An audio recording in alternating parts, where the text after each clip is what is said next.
I'm just here because of the magnitude of this case, number one, and also because District Attorney Beth Hecker is here too, and I want to make sure that we accommodate her if she wants to speak to you regarding this particular investigation. But just to hit the highlights, it was roughly at 4:38 this morning, 715 West 10th Street, Building A, which is the building that houses the District Attorney's office. There was an explosion, some type of improvised explosive device went off at that location.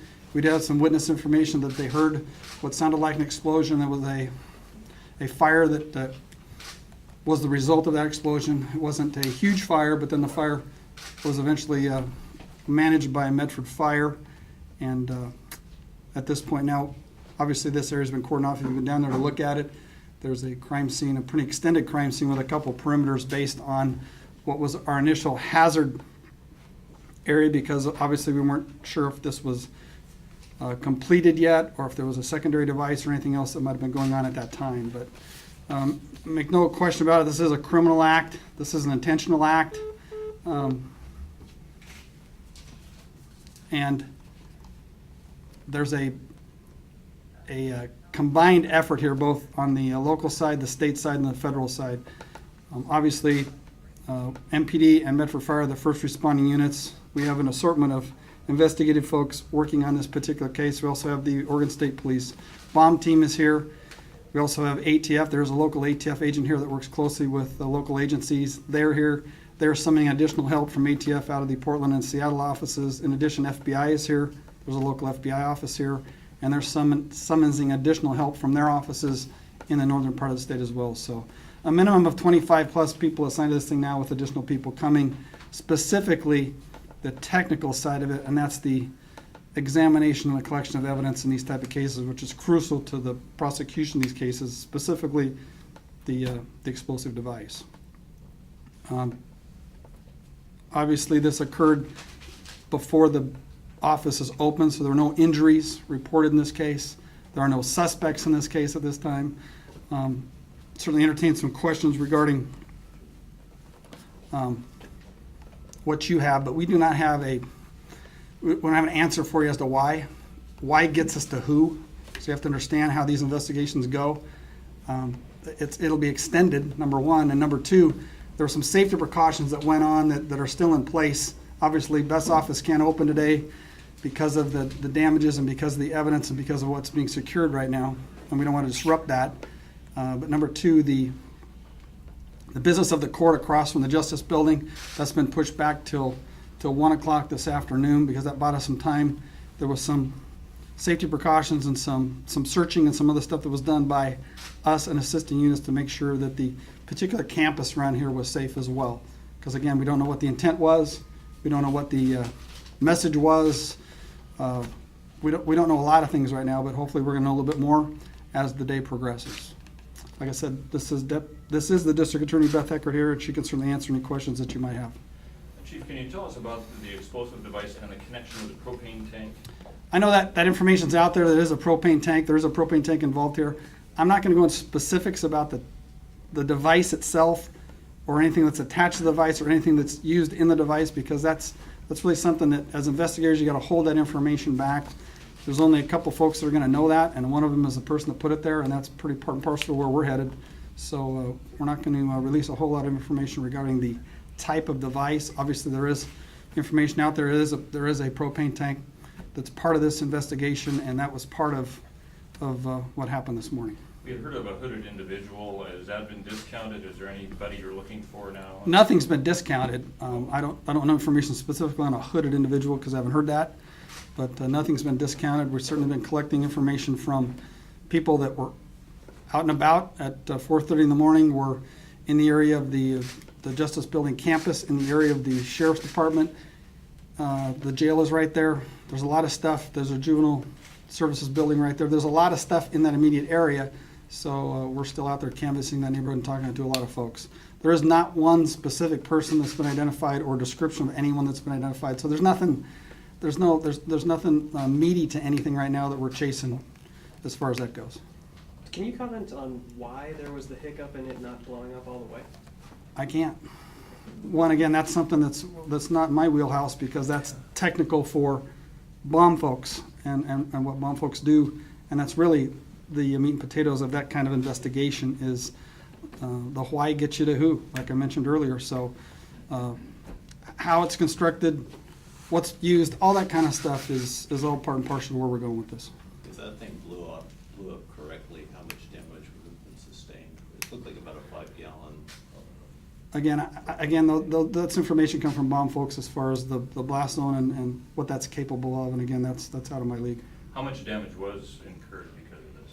There's some damage to the front of that building. It's not extensive. There's some damage just inside that building a bit, but obviously the reason it's not open and the reason that Beth has had to relocate to some staff here to do some initial stuff is because of the evidence that's there. It's extremely important. You'll probably see some tinting out there too that's over the top, but because of the moisture and what's going on weather conditions wise, because we're worried about destruction of evidence, wind, rain, moisture, all sorts of stuff affecting what we're trying to collect, what ATL is going to collect, what FBI is going to help us with, what the BOM folks are collecting with, because that is, in these type of cases, it is the signature of the person involved.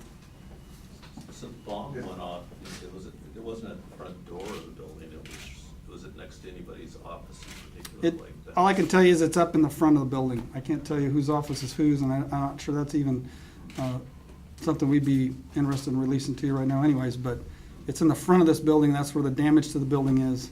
And again, I can't tell you what the capabilities of something that is. I'm not going to go into specifics about the type of device or anything else because, again, those are things that are going to be pretty pertinent to the folks that we're going to be looking for.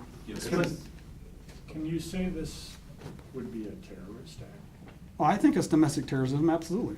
I mean, anytime that part of the criminal justice system is singled out in this type of event with this type of a device and intent, absolutely. This might be more for Beth, but what's the status on your office and where you guys are located now? And I mean, are you working today, or are you kind of waiting at this If point? you could come over, that'd be great. Thank you. Well, our office is closed today. We have kind of a skeleton crew doing just the very basic things that we need to accomplish every day. Hopefully we'll be open again tomorrow. We've canceled grand jury. Court was delayed, so we'll have court later in the afternoon than when we normally do. This won't have any effect on any pending cases. It just delays us for today, basically. So it won't have any effect on how we handle cases or any cases that we had currently pending. How many people had to be moved out of your area to other facilities outside your office? We called most of our staff and told them not to come to work today because we had to set up kind of an emergency quarters, basically, and so we just have a very skeleton crew working today. Are you considering that this might be linked to any current cases? It's unknown at this point, so as the investigation continues, we'll learn more about what the motivation was for doing this. Have you had any threats recently, or? You know, the district attorney's office gets Every day. threats. I mean, we upset people, we get people angry. There's nothing in particular that stands out that would have alerted us that something like this could happen. Is this related to, there was a propane cylinder that was found over the summer, I believe, in an alleyway over here that was believed to be a bomb? Is that related to this at all? There's no indication that case is related to this case, but I think you're talking about something that was found over on West 12th Street back in August. Yeah. And I don't have information that those things are connected. But like I said, fortunately, explosive devices aren't common in our community, in this region. That's a good thing. But I wouldn't say that we haven't seen some before, because we have. Certainly affected a bunch of cases and arrested people over the years regarding explosive devices, manufacturing destructive devices, unlawful possession of destructive devices. Those things come along. But as far as an actual, what I would consider an attack, I would consider it an intentional act against a building or against a piece of the criminal justice system. This is very unusual. Do you have a to say damage the least. estimate for how much? You know, way too early in the process for that. In our community, is this a first that the criminal justice system's been targeted this way? I have to go back and look, but to my most recent memory, it is, because specifically to the district attorney's office. Not that there haven't been, like Beth says, not that Criminal mischief or something. criminal mischief or something else, but not that there hasn't been hasn't been threats. I mean, people get upset and say things that they often regret, or people say things that they don't fulfill, or people make statements all the time when they're upset with either government, the criminal justice system, the police department, the prosecutors, whoever. But there is no indication that there was anything that we knew about prior to this that would have resulted in this. Was there any surveillance video at the DA's office that you have? We're looking at other surveillance attached to other buildings, so I can't tell you where we're at on that yet, but we'll see. What would the charges be once the suspect's caught? Well, again, it depends on what's discovered in this investigation and what it entails. But there's a myriad of state charges, there's a myriad of federal charges, there's all sorts of things that are pending here, so again, that's way early in the game. Can you give a rundown of the streets that are blocked off with this perimeter? Well, our command post right now is at 8th and Mistletoe. We got 10th Street blocked off. Obviously, that's right in front of the DA's office there. We also have the parking lot of the Justice Building secured as well, because there's some movement in and out of there right now with some of our folks. And I think it's going to be up to 8th Street to Mistletoe to 10th, probably between Oakdale and the Juvenile Services Building, that particular square. I'm not sure how far it's going to go south of the DA's office, because I haven't been on the south end of that perimeter, but can you help me in the back there? How far south does it go? 11. Okay, so we're down to 11th. So we got basically from 8th to 11th, from Mistletoe to just west of Oakdale.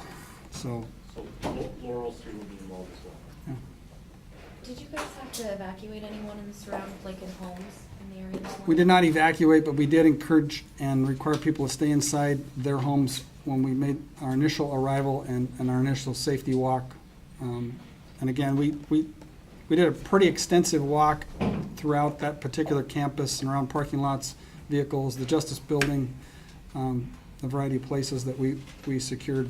And at this point, the Justice Building should reopen at 1 o'clock, and that parking lot should be released at this time. But the perimeter itself, in the immediate area around the District Attorney's building, is going to be secured for an extended period of time, because again, the federal assistance that we're getting is coming out of the northern part of the state. It's coming from Seattle and Portland, and they have specific folks and specific equipment that's coming to us.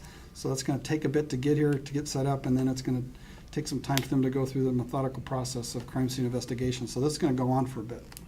So was there an actual explosion, or was it just fire? Witnesses heard what they believe to be an explosion, but again, there was a bit of a fire after that, but it was extinguished in pretty short order. Whether it went out by itself or was assisted in going out by Medford Fire, I don't have the particulars on that report yet. Are you looking at this as an isolated incident, or could there be more, or taking extra precautions? I have no idea. Considering the time of morning, I know you said you're considering it a domestic terrorism, but do you think it was more of just a warning, a threat? Do you think there was intent to hurt someone? Again, the why gets us to who. This thing's going to get widened before it gets narrowed. It's going to go big before it gets little. Right now, it's a huge scope. Just came from an investigators meeting, our first investigators briefing after the initial contact down there. So we got 25 plus folks in a room making assignments and doing a bunch of stuff. So, like I said, I don't have an answer for you as to why. There's a lot of whys. But why today? Why between 4:30 and 5? What's the message? I could list you another half dozen whys that I've already asked them that we're trying to answer. And when we start answering some of those questions, it's going to narrow this thing back from a wide scope down to a very narrow scope, and then we're going to identify a suspect and we're going to clear this case. I would bet the house on it we're going to clear this case. This is more of a question for Beth, but what were kind of your initial reactions or thoughts when you arrived this morning or heard about this morning? Well, shock, obviously, that someone would, perpetrate this type of an attack on our office. But thankful that nobody was injured and that, the damage does appear to be somewhat minimal. So.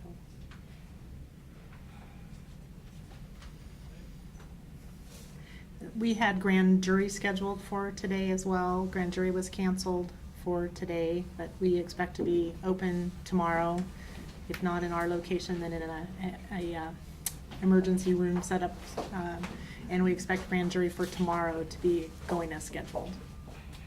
Is there anything else pertinent that nobody's touched on that you think is important to get out there? I think that one of the most important things you got to remember in these types of instances is that the business of the criminal justice system goes on.